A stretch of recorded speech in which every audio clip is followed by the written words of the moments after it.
Hi, Dr. Katie here. I am both a medical doctor and a breast cancer survivor. Today I want to talk a bit about being socially isolated. I think it's a rather relevant topic in the coronavirus era. Things here in Australia, we are really lucky depending on the state that you're in. We have really low rates of coronavirus, but then there's other places like, for example, Melbourne, where we have much higher rates.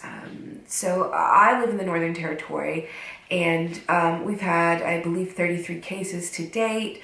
In our state, we haven't had any community transmission, and I live in a remote community that hasn't had any coronavirus.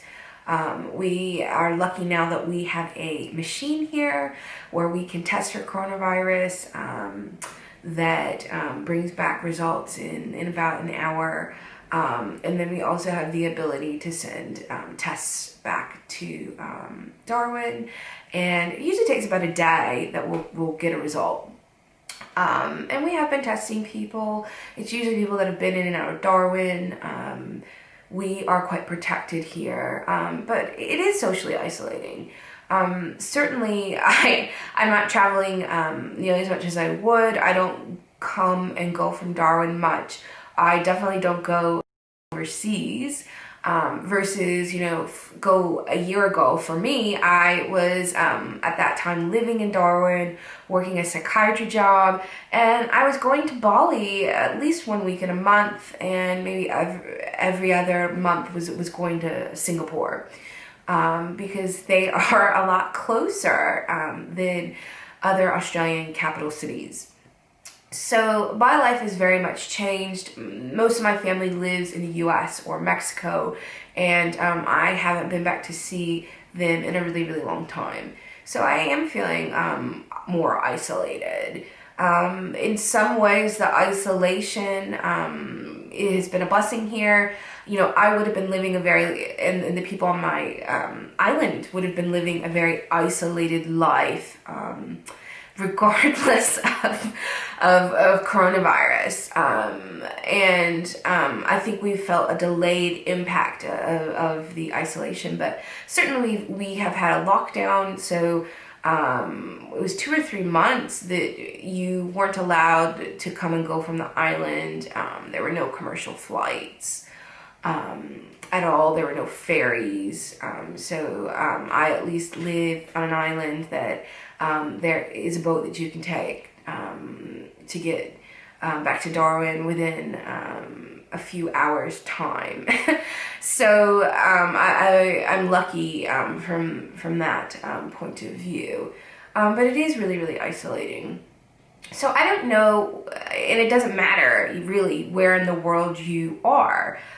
You will have experienced some form of social isolation. Your life will have changed in some way. How are you remaining healthy and well? And that can, mean different things to different people depending on how you define health and wellness. I certainly defined it holistically, and that's more than finding ways to exercise in the house. It's staying mentally healthy and well.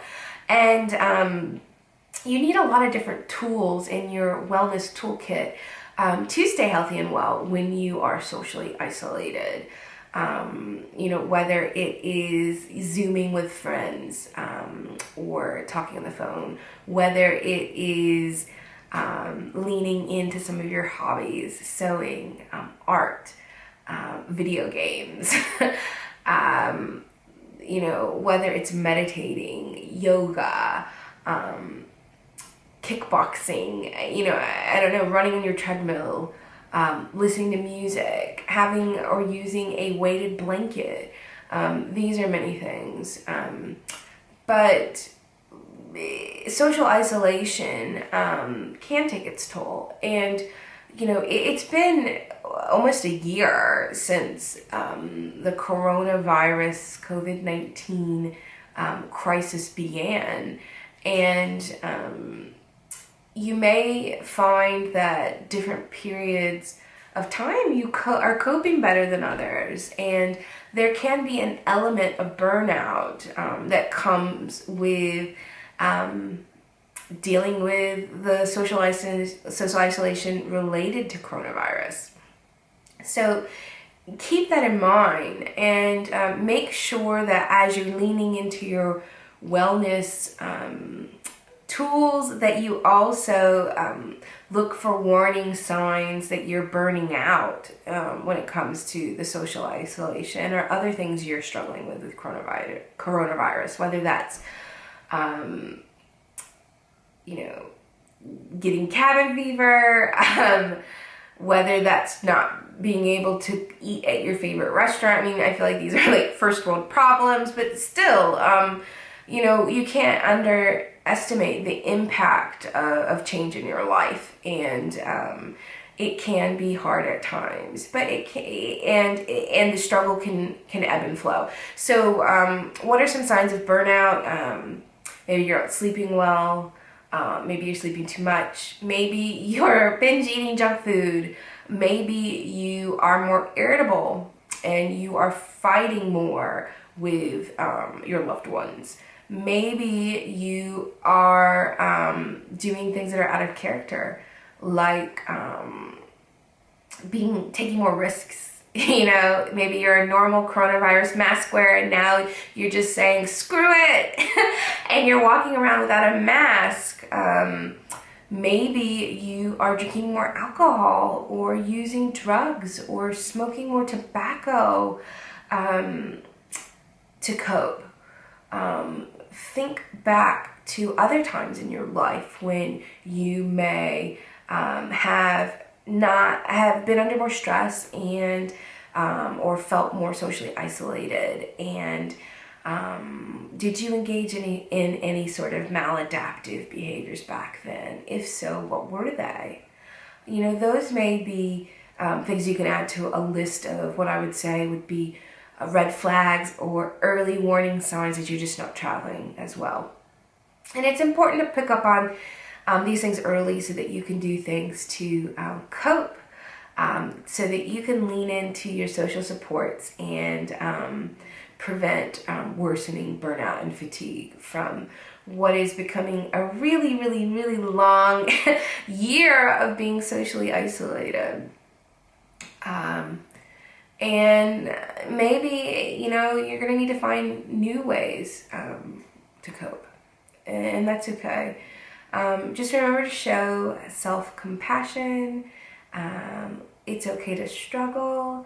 It's okay to tell people that you're struggling. And, wake up the next day and know that it can get easier. It can get better. We are nearing a time where if you are feeling burned out from coronavirus, it would just be common. It wouldn't be strange. It would be a normal response to what's happening. So recognizing that and accepting that is, I think, an important thing. It's an important part of the process so that you can address the burnout. And if you're struggling with wearing your mask, and you live in a place where it's a vital thing, just keep at it. Express your frustration. Remember that it's both protecting yourself and others.